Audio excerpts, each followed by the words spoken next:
ချိန်မှများတဲ့ရောက်နေမင်းအဝေးတဲ့ခရီးများရှိကိုဆက်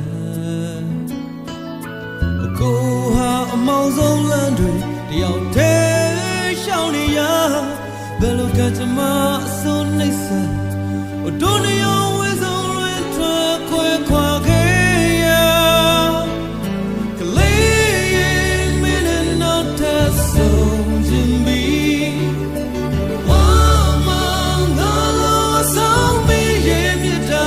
တရားမင်းရဲ့ကယူနာမြဝလေးတွေပြန်မြင်ခြင်းဘီ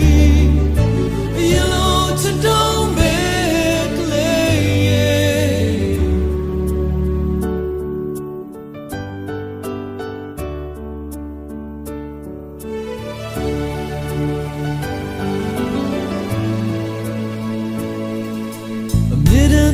တန်လုံးသားထဲမှာမင်းရှိနေ